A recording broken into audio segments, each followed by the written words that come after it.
राबी राजवीर से खड़े क्यों हो, जाओ ना। फिर राजवीर चला जाता है। राजवीर अपने डेस्क पर बैठकर काम कर रहा था कि तभी एक सुंदर और होठ लड़की ऑफिस में आती है। वह लड़की एक नया बिजनेस प्रपोजल लेकर आई थी। राजवीर तो उसे देखकर एकदम हक्का बक्का रह गया। वह लड़की सीधे राबी के केबिन में जाती है। राजवीर मन ही मन सोचता है, यार ये कितनी सुंदर है, इससे एक बार बात करना तो बनता है। फिर कुछ देर बाद राबी राजवीर को अपने केबिन में बुलाती है। राजवीर आता है, उस लड़की के साथ फ्लर्ट करने लगता है तो राबी उसे घूर कर देखती है और वे दोनों नॉर्मल हो जाते हैं। ये लड़की राबी को प्रेजेंटेशन दिखा रही थी पर इसका ध्यान तो सिर्फ राजवीर पर था।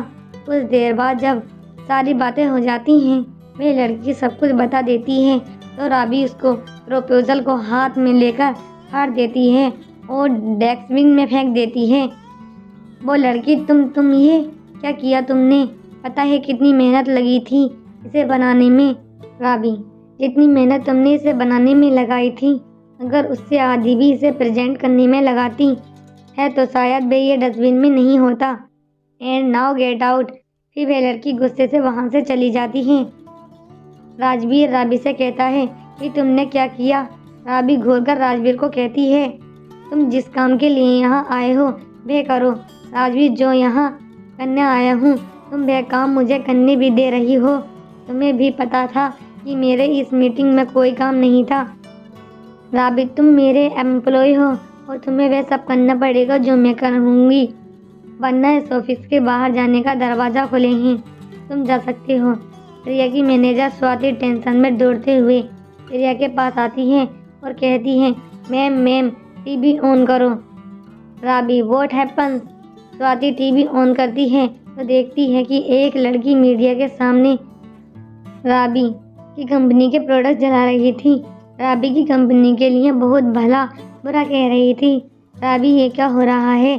स्वाति मैम, इसने कंप्लेंट फाइल की है कि हमारे प्रोडक्ट्स खराब हैं और इनको यूज़ करने से इनकी स्किन खराब हो रही है। राबी, व्हाट? राजवीर, कौन सा प्रोडक्ट यूज़ किया है? इसने कुछ बताया? स्वाति, यस, इसने हमारी कंपनी से कॉस्मेटिक प्रोडक्ट्स यूज़ किए थे। राजवीर, स्पेशली कौन सा? Swati, the pimple free face wash. Rabi, call mister Jaisingh right now. Mister Jaisingh एक बहुत बड़े लॉयर हैं, कंपनी से ज़्यादातर केस हैंडल करते हैं। राबी वहाँ से चली जाती है। राजवीर उसके पीछे पीछे जाता है और कहता है, कैन सॉल्व इट, मैं कर सकता हूँ, तुम मुझ पर भरोसा तो करके देखो। राबी राजवीर को घूरते हुए कहती है, भरोसा मांगना नहीं, कमाया जाता है। इतना कहकर राबी वहाँ से चली जाती है। कुछ देर बाद मिस्टर जयसिंह ऑफिस में आते हैं और सीधे मीटिंग रूम में चले जाते हैं। राबी भी वहीं चली जाती है। तभी स्वाति राजवीर को बुलाने के लिए आती है और कहती है, तुम्हें राबी मैम की मीटिंग में बुलाया है। राजवीर मीटिंग रूम में चला जाता है। राजवीर को देखकर मिस्टर जयसिंह कहते हैं, राबी लीगल मामला है, तुम्हें नहीं लगता इसे बाहर वालों को दूर रखना चाहिए? राबी को पता है कौन सी चीज़ कब और कहाँ होनी चाहिए। ये सुनकर राजवीर के चेहरे पर थोड़ी सी मुस्कान आ जाती है। राबी, अब मुद्दे की बात करें। जयसिंह केस के बारे में कहते हैं, राबी, हमें कोर्ट के बाहर ही सेटलमेंट कर लेना चाहिए ताकि कंपनी की रेपुटेशन बची रहे। तुम समझ रही हो ना मैं क्या कह रहा हूँ? राबी, पर वह मानेगी क्यों? मिस्टर जयसिंह हंसते हुए, पैसों के लिए इंसान कुछ भी कर सकता है। और राजवीर बीच में है बात काटते हुए, नो, इससे तो ये प्रूव हो जाएगा कि हमारा प्रोडक्ट खराब है। मिस्टर जयसिंह मुस्कुराते हुए, जनाब ऐसा कुछ नहीं होता, बड़े बड़े बिजनेस में छोटे मोटे केस और सेटलमेंट होते रहते हैं।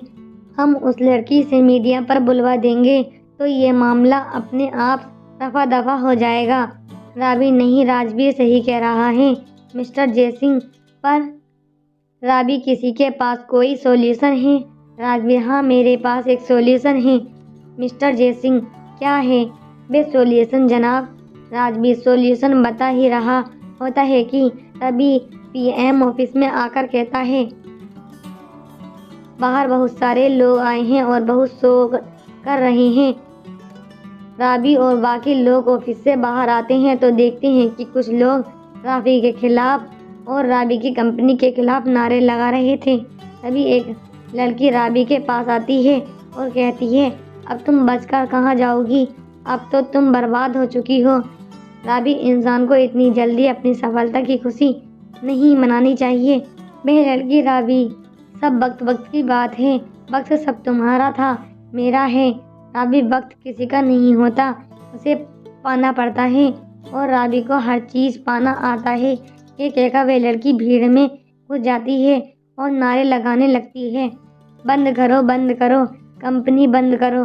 राबी गुस्से से अंदर चली जाती है। राजवीर दूर से ये सब देख रहा था और राबी के पीछे पीछे आ जाता है और कहता है, तुम इस लड़की को जानती हो? I don't want to you talk to you and get out.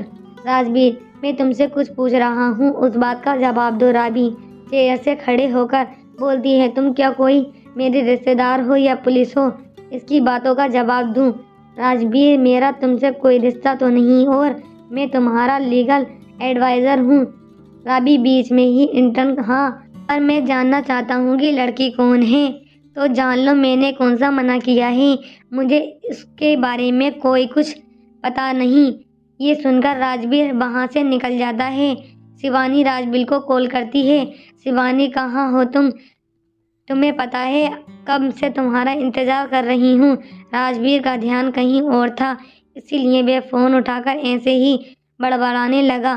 क्या कौन? शिवानी गुस्से में आकर, तुम मुझसे बात नहीं करनी तो मत करो, पर मेरे साथ ऐसे बिहेव नहीं करने की ज़रूरत है। राजवीर फ़ोन देखता है कि शिवानी का कॉल है और कहता है, क्या हुआ शिवानी? शिवानी, क्या हुआ? मैं कब से तुम्हारे घर के बाहर तुम्हारा इंतज़ार कर रही हूँ, अगर मिलना नहीं हो तो बता दिया करो।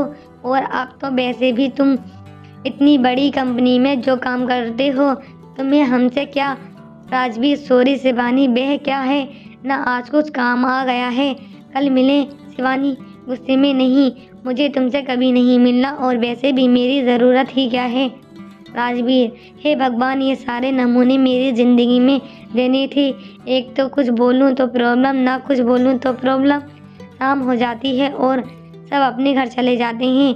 राबी की माँ राबी से कहती है, बेटा ये मीडिया में क्या चल रहा है? राबी गुस्से से घूरते हुए, आपको कोई मतलब नहीं। राबी एक मुस्कुराहट लाते हुए कहती है, आपके लिए तो जश्न का दिन है। उधर राजवीर के मन में, वह लड़की कौन थी? मुझे पता है राबी उसे जानती है, लेकिन मुझे बता नहीं रही, फिर मैं भी पता करके रहूँगा कि कौन है। तभी राजवीर के घर की घंटी बजती है। राजवीर दरवाज़ा खोलने आता है तो सामने शिवानी होती है। उसको देखकर कहता है, तुम शिवानी नहीं, मेरा भूत। भी भूलने से पहले मेरी बात सुन लो। I am sorry. राजवीर ये सुनकर एकदम शॉक हो जाता है और कहता है, शिवानी तू ठीक तो है ना? डॉक्टर के पास लेकर चलूँ क्या? शिवानी, नहीं, मैं तेरी दोस्त हूँ, मुझे तुझे समझना चाहिए, तेरी प्रॉब्लम सुनी, तुमसे लड़ना नहीं चाहिए, तेरी मदद करनी चाहिए, इसलिए सॉरी। वैसे तेरी कंपनी के बारे में क्या चल रहा है? मैंने मीडिया पर और न्यूज़पेपर में देखा है। राजवीर, वही तो लोड है, मेरी और शिवानी को सब कुछ बता देता है। और शिवानी, ओहो, अगर कोई मेरी मदद करनी चाहिए तो मुझे बता देना। राजवीर उसे हक कर बोलता है, तू मेरे पास है ना, बस यही मेरी मदद है। शिवानी उसके घर चली जाती है। राजवीर अपने काम में जुड़ जाता है और कंपनी को इनोसेंट प्रूफ करने के लिए प्रूफ ढूंढने लगता है। तभी उसे ऐसी जानकारी मिली जिसके कि वह श्योर हो जाता है कि वह लड़की झूठ बोल रही है। उसी वक्त राबी को फ़ोन करता है और पर राबी बिजी होती है और उसका फ़ोन नहीं उठाती। राबी मिस्टर जयसिंह से बात कर रही थी। राबी, क्या हुआ, कुछ सॉल्यूशन मिला क्या मिस्टर जयसिंह? अभी तक तो मुझे कुछ नहीं मिला। मैं कह रहा हूँ कि नौसिखे की बातों में मत आओ, कोर्ट के बाहर सेटलमेंट कर लो। राबी, आज इससे करेंगे, कल दूसरा आएगा। मैं बिजनेस करती हूँ, पॉलिटिशियन नहीं मिस्टर जयसिंह, ऐसी बात नहीं है। राबी, तो काम कीजिए, बहाने मुझे पसंद नहीं। राजवीर राबी को कई मिस कॉल कर देता है। अभी इंतजार नहीं है। राजवीर, मुझे तुम्हें कुछ बताना है, इम्पोर्टेंट। राबी बोली, राजवीर इससे केस झूठा है, ये प्रूफ हो जाएगा। लेकिन मेरे पास एक प्रूफ है और वह प्रूफ ये है कि तुम्हारे प्रोडक्ट में इनग्रेडिएंट्स, जिस प्रोडक्ट पर इसने केस किया है उसमें जो भी इंग्रेडिएंट्स हैं वे किसी को भी एलर्जी नहीं हो सकते हैं। अगर उसमें लिखा हो प्रोडक्ट आपको एलर्जी है तो आपकी गलती है। हमारी कंपनी ने तो आपको साफ साफ बता दिया था कि इसमें क्या है क्या नहीं।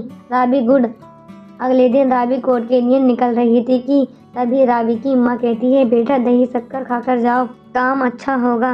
राबी अपनी माँ के पास जाती है और उसके हाथ पकड़कर कहती है, आपकी इन हाथों से तो अमृत भी जहर है मेरे लिए, ये तो फिर भी दही है।